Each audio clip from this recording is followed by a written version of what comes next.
So ওই জন্য আমি বলছি যে জাতীয় ইলেকশনের সঙ্গে এটাকে তুলনা করলে ভুল, বাট অল্প পপুলেশন ওয়েলফেয়ার স্ট্র্যাটেজি ডিফারেন্ট, এটাকে একসাথে করলে হবে না।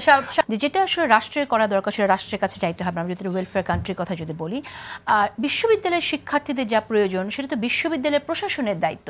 যেমন ফিল্টার ওয়াটার নিয়ে এখানে কথা হচ্ছে, তো বিশ্ববিদ্যালয়ের যদি এই দাবিটা থাকতো, প্রশাসনকে এটা সরবরাহ করতো কিনা ছাত্রদের জন্য?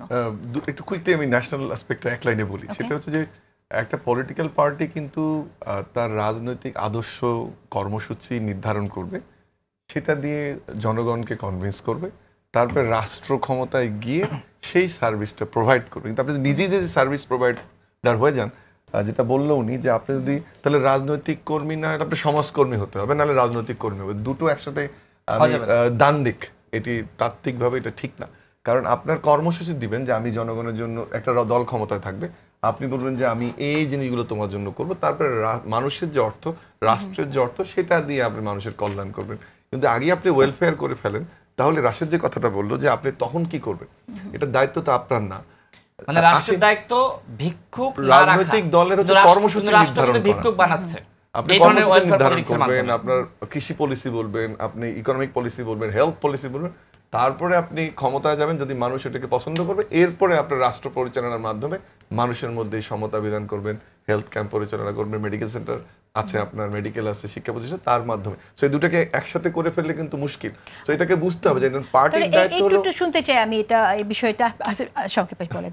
আর হচ্ছে যে পার্টির কাজ হচ্ছে তার নীতি, আদর্শ, কর্মসূচি নির্ধারণ করা এবং তারপরে ক্ষমতায় গিয়ে সেটাকে বাস্তবায়ন করা। আপনি আগেই যদি বাস্তবায়ন করে ফেলেন, তখন কিন্তু আপনি সোশ্যাল ওয়ার্কার, আপনি কিন্তু পলিটিক্যাল একজন লিডার না, বা এটা পলিটিক্যাল পার্টির মেম্বার না। ঢাকা বিশ্ববিদ্যালয়ের যে কথাটা বলেন আপনি, যে সব হলেই যে ওয়াটার ফিল্টার ছিল না, তা কিন্তু না। সো এমনও হয়েছে যে ওয়াটার ফিল্টারের প্রয়োজন নেই, আপনি ওয়াটার ফিল্টার নিয়ে গেছেন। আমি প্রথমেই বলছি যে এগুলো কারো বিপক্ষে বা পক্ষে না, আমি জাস্ট অবস্থাটা তুলে ধরছি।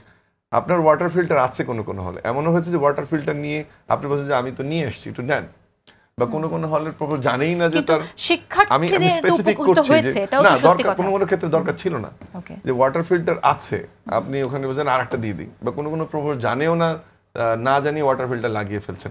এখানে যেটা হয়েছে, যেটা স্পেসটা যেটা ভ্যাকেন্ট ছিল, সেই স্পেসটাকে সিস্টেমেটিক্যালি অকুপাই করা হয়েছে। সেই জন্য আমি বলছি যে জাতীয় ইলেকশনের সঙ্গে এটাকে তুলনা করলে ভুল, বাট অল্প পপুলেশন ওয়েলফেয়ার স্ট্র্যাটেজি ডিফারেন্ট, এটাকে একসাথে করলে হবে না।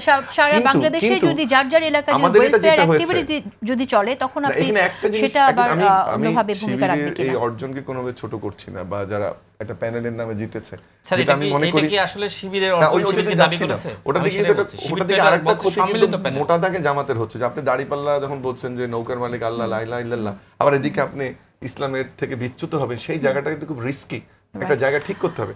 আর এখানে যেটা হয়েছে যে আপনি একটা লম্বা সময় একটি দল, ধরেন ছাত্র দলের কথা আমি বলি, তারা কিন্তু ক্যাম্পাসে যেতে পারেনি, তারা হলে থাকতে পারেনি, আমরা জানি এই বিষয়গুলো আমরা কথা বলেছি, আমরা ডিটেইলে যেতে চাই না।